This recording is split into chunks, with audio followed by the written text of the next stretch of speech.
ये कहानी मेक्सिको के एक खूबसूरत शहर में घटित हुई थी। उस समय मेरी उम्र लगभग 10 साल थी। मेरे परिवार ने मेक्सिको में मेरी माँ के होम टाउन में छुट्टियाँ मनाने की योजना बनाई। हम मिसौरी में रहते हैं और हमने उस जगह तक ड्राइव करने का फैसला किया। इसलिए हमारे पास लगभग 2 दिन की यात्रा करने का समय था। मतलब उस जगह तक पहुंचने के लिए हमें 2 दिन तक ड्राइव करना था। जब तक हम टेक्सास और मैक्सिको की सीमा तक नहीं पहुंचे, तब तक सब कुछ ठीक था।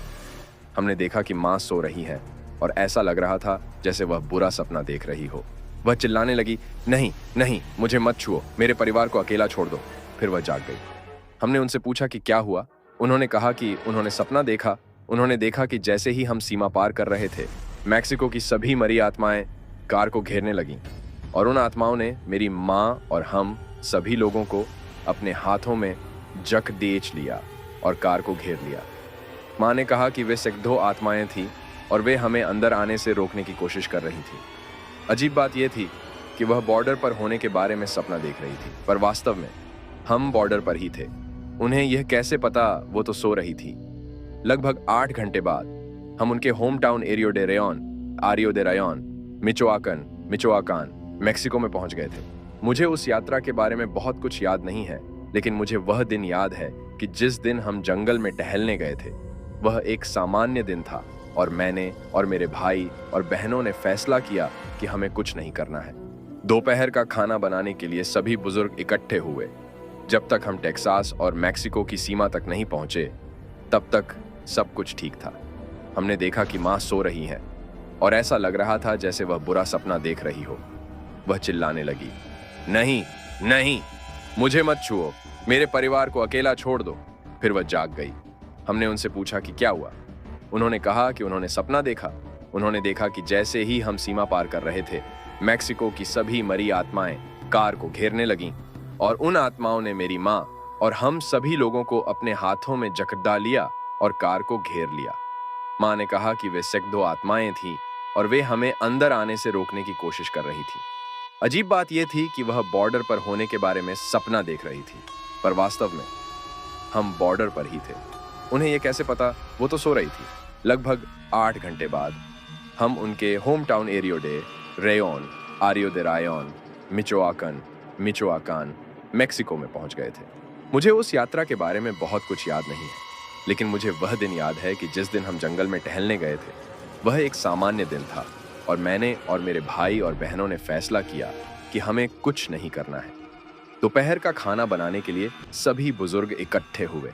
हमने दोपहर का खाना खाया और जंगल की सैर पर जाने का फैसला किया। हम जानते थे कि यह एक बुरा विचार है। हम धूल भरी सड़क पर चलते रहे जब तक कि हम रास्ते के खत्म होने तक नहीं पहुंच गए। वहां से हम उन मैदानों से गुजरे जो एक जंगल के इलाके में जाते थे। हम लगभग 100 फीट अंदर जंगल में चले गए। फिर वहां तूफान आना शुरू हो गया। ये बहुत अजीब थी क्योंकि यह तेज धूप का दिन था और तूफान आने का तो कोई संकेत ही नहीं था। हम सभी ने एक दूसरे को बहुत ही कंफ्यूजन में देखा, पर तभी अचानक हमने एक महिला को रोते हुए सुना। वह बहुत ही बुरे तरीके से रो रही थी और उसने एक चीख के साथ अपना रोना बंद कर दिया। मैं बहुत डर गया था। हम सब वहीं जमे रहे और हमने एक शब्द भी नहीं बोला। रोने की आवाज बरच रही थी जैसे जैसे वह औरत करीब आ रही थी। हम वहीं खड़े होकर इसका इंतजार कर रहे थे कि अब क्या होगा। अचानक मेरी बहन ने बहुत भयानक चीख निकाली। हम सभी लोगों ने उसकी ओर देखा और वो पेड़ों की ओर देख रही थी। हम सभी ने भी उधर देखा कि वो क्या देख रही थी। मैं उस चीख को कभी नहीं भूलूंगा और उस दिन पेड़ों में मैंने जो देखा उसे भी कभी नहीं भूलूंगा। एक महिला को एक पेड़ पर लगभग 40 फीट ऊपर क्रूसिफाइड किया गया था। उसने हमारी ओर देखा और हमने उसकी ओर देखा।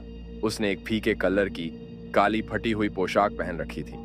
उसके बाल काले और उलझे हुए लग रहे थे। उसके चेहरे और पैरों पर जख्म के निशान थे। वह एक लाश की तरह लग रही थी।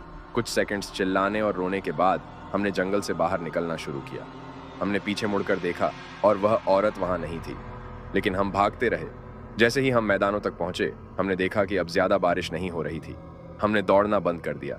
हमें समझ नहीं आया कि अब बारिश क्यों नहीं हो रही है और ऐसा लग रहा है कि जैसे कभी बारिश हुई ही नहीं थी। हम वापस टाउन में चले गए और बड़ों लोगों के साथ शामिल हुए। उन्होंने हमारे चेहरों पर दहशत को देखा और हमसे कहा कि कहाँ से आ रहे हो, इसके बारे में पूछा। हमने उन्हें हमारी कहानी बताई और हमें आश्चर्य हुआ कि उन्होंने हमारा विश्वास भी कर लिया। हम कहानी सुनाते हुए रोए और फिर बड़ों का स्पष्टीकरण सुनने के लिए बैठ गए। उन्होंने बताया कि लगभग 100 साल पहले एक महिला थी जिस पर ब्रजेरिया यानी कि एक चुड़ैल होने का आरोप लगाया गया था। उसकी हत्या कस्बे वासियों ने की थी। उसकी हत्या से पहले जब वह सड़कों पर घुमा करती थी तो लोग अक्सर उस पर चीजें फेंकते थे। कुछ उस पर अक्सर क्रॉस फेंकते थे। मेरी दादी ने कहा कि कुछ ऐसे लोग हैं जो उसे जंगल में देखने का दावा करते हैं, लेकिन ज्यादातर दावे बच्चों के द्वारा किए गए थे। बरसात को दर्द और पाप का संकेत बताया गया है। एक बच्चे की उम्र में मुझे इस घटना ने काफी आघात पहुंचाया। मैं अब बिजली और गरज के साथ उस महिला के रोने की आवाज को कभी नहीं भूलूंगा। मैं स्कूल के अन्य बच्चों से इस बारे में बात नहीं कर सकता था क्योंकि कोई भी मुझ पर विश्वास नहीं करता। मैंने एक बार यह घटना अपनी सबसे अच्छी दोस्त को बताई, लेकिन उसने हंसते हुए कहा कि मैंने उसे डरा दिया है। उसके बाद उसने मुझसे फिर कभी बात नहीं की। आगे से फिर मैंने कभी भी स्कूल में बच्चों को अपनी कोई कहानी नहीं बताई।